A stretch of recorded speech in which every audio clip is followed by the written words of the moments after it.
राज व्यवस्था में अधिकतम अंक कैसे प्राप्त करें? जी हाँ साथियों, आप में से बहुत सारे ऐसे युवा हैं जिनका यह प्रश्न है कि किस प्रकार से पॉलिटी की तैयारी की जाए कि पॉलिटी से संबंधित जो क्वेश्चन हमारे एग्ज़ाम में आते हैं उसको सही किया जा सके। तो इन्हीं सारे दृष्टिकोण से आज के इस क्लास के माध्यम से आप सभी को बताया जाना है कि आप पॉलिटी की तैयारी कैसे करें, पॉलिटी की तैयारी के लिए किन किन पुस्तकों का आप अध्ययन करें। साथ में यह भी बताया जाएगा कि क्वेश्चन का जो बदलता पैटर्न है उस दौर में आप राज्य व्यवस्था से संबंधित क्वेश्चन को कैसे सही करें।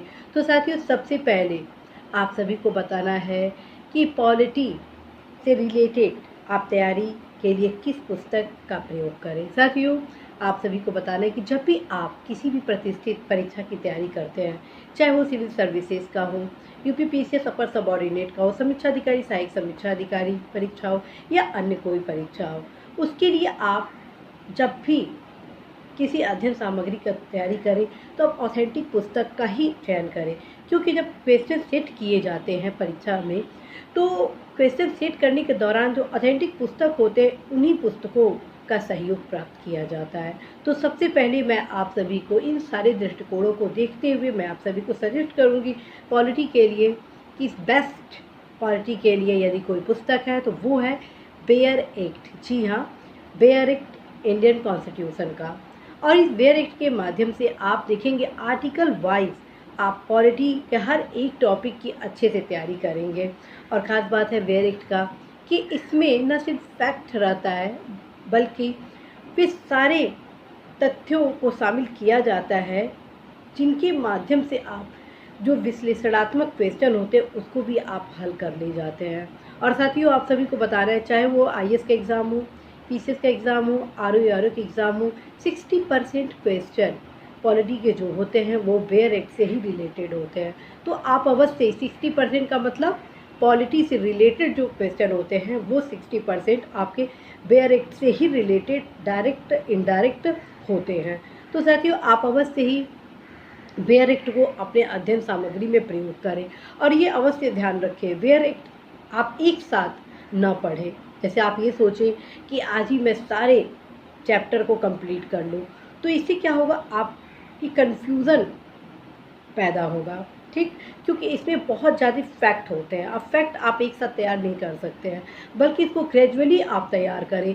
हर दिन अपना रूटीन बनाएं आधे घंटे का या 1 घंटे का कि आप एक एक चैप्टर तैयार करेंगे, ठीक।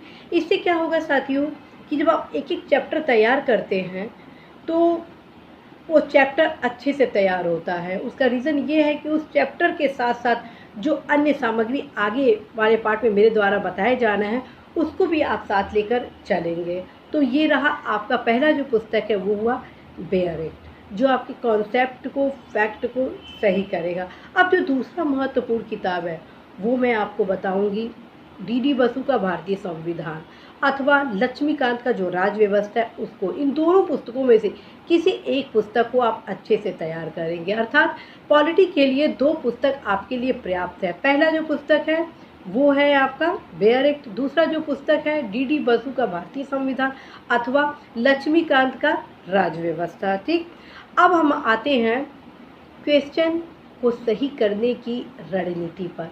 अर्थात पॉलिटी से रिलेटेड मैक्सिमम जो क्वेश्चन होते हैं फ्रेंड्स वो फैक्ट बेस होते हैं, और इन फैक्ट बेस क्वेश्चन के जो पैटर्न होते हैं वो काफ़ी टफ प्रकार के इस समय, अर्थात करंट से रिलेटेड पॉइंट को उसमें जोड़ते हुए क्वेश्चन अब पूछा जाने लगा है।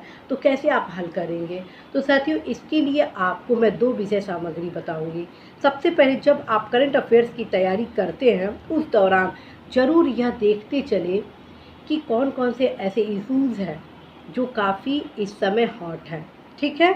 जो इशू चर्चित होते हैं उन्हीं इशू से रिलेटेड क्वेश्चन जीएस के जो अन्य सब्जेक्ट होते हैं, चाहे वो पॉलिटी के हो, इकोनॉमी के हो या अदर ज्योग्राफी आदि अन्य सब्जेक्ट के हो, उनसे ही क्वेश्चन पूछे जाते हैं। जैसे मान लीजिए कि इस समय कोई भी टॉपिक ले लीजिए, जैसे कि मान लीजिए संविधान संशोधन से रिलेटेड हो या नॉर्थ ईस्ट से रिलेटेड हो या आपका जम्मू कश्मीर से संबंधित क्वेश्चन हो, जो चर्चित जो केंद्र रहते हैं उसी से रिलेटेड मैक्सिमम क्वेश्चन पूछे जाते हैं। और कुछ ऐसे चैप्टर हैं जैसे मूल अधिकार हुआ, नीति निषेध तत्व हुआ, मंत्रिमंडल हुआ, इनसे तो प्राय क्वेश्चन पूछे जाते हैं। ठीक, तो इन दोनों पॉइंट को आप अवश्य ही दृष्टिगत में रखेंगे ही रखेंगे।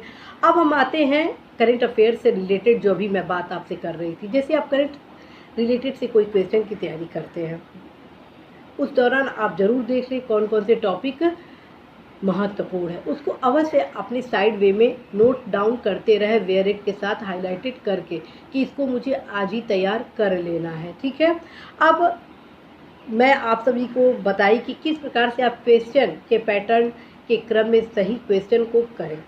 तो इसके लिए साथियों मैं आप सभी को बताती हूँ कि जितने भी प्रीवियस ईयर के क्वेश्चन हैं उसको ज़रूर आप सॉल्व करें। प्रीवियस ईयर के क्वेश्चन जब आप सॉल्व करते हैं तो आपको फ़ायदा क्या होता है, यह आप जान लेते हैं कि कितने क्वेश्चन ऐसे हैं जो एक बार ही नहीं बल्कि कई बार परीक्षाओं में पूछे जाते हैं। इस प्रकार से आप समझ जाते हैं कि महत्वपूर्ण टॉपिक कौन कौन से पॉलिटी के हैं।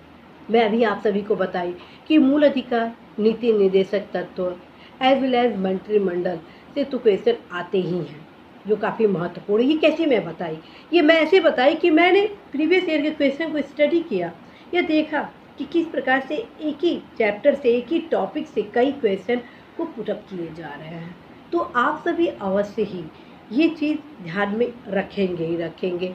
एज वेल एज फ्रेंड्स, आप ये भी देखेंगे कि न सिर्फ इन एग्ज़ाम में रिपीटेड क्वेश्चन पूछे जाते हैं, बल्कि क्वेश्चन की जो प्रक्रिया होता है, प्रकृति होता है, उसको भी एज इट इज़ फॉर्म में रख दिया जाता है।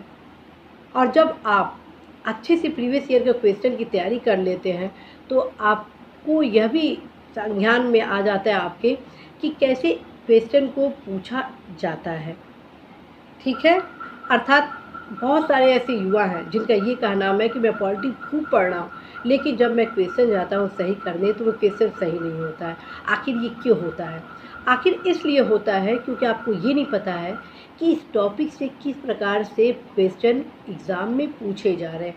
इसकी जानकारी आपको होगी प्रीवियस ईयर के क्वेश्चन को सॉल्व करके। और साथियों, प्रीवियस ईयर के लिए मैं आपको सबसे बेस्ट यदि कोई सोर्सेज बताऊंगी तो वो रहेगा घटना चक्र का पूर्वावलोकन। घटना चक्र के पूर्वावलोकन की खासियत है कि उसके जो मैक्सिमम जो क्वेश्चन होते हैं, उसके जो आंसर जो उस किताब में दिए रहते हैं वो सही होते हैं, और उसके जो विश्लेषण के पॉइंट होते हैं वो भी काफ़ी बेनिफिशियल होता है। तो फ्रेंड्स, इस क्रम में मैं आप सभी को बताऊंगी कि आप अवश्य ही घटना चक्र के पूर्वावलोकन का अध्ययन करें। और साथियों, यदि आप इन 3 पुस्तकों को पढ़ते हैं, अर्थात बेयर एक्ट, डी बसु का भारतीय संविधान अथवा लक्ष्मीकांत का राज व्यवस्था एवं घटना चक्र के पूर्वावलोकन, इन तीनों पुस्तकों को पढ़ते हैं तो आपकी तैयारी का जो स्तर होगा वो काफ़ी उत्कृष्ट होगा, बेस्ट होगा, सफलता के लिए उपयोगी होगा। तो इस रणनीति को आप जरूर जरूर जरूर अपनाएं। अब हम आते हैं यह जानने के लिए कि आप किस प्रकार से कमांड करें कि आप 100% क्वेश्चन सही कर लें। तो साथियों, मैं फिर कहूँगी कि सफलता की रणनीति होती है क्रमशः तैयारी करना। यदि आप क्रमशः तैयारी करते हैं तो अवश्य ही आप सफल होते हैं। आप में से बहुत सारे ऐसे युवा हैं जो लगातार मुझसे कांटेक्ट करके ये कह रहे हैं कि मैम, मेरे द्वारा जब भी पॉलिटिकल क्वेश्चन किया जाता है तो वो गलत ही नहीं होता है बल्कि मेरे कॉन्फिडेंस को भी लूज कर देता है।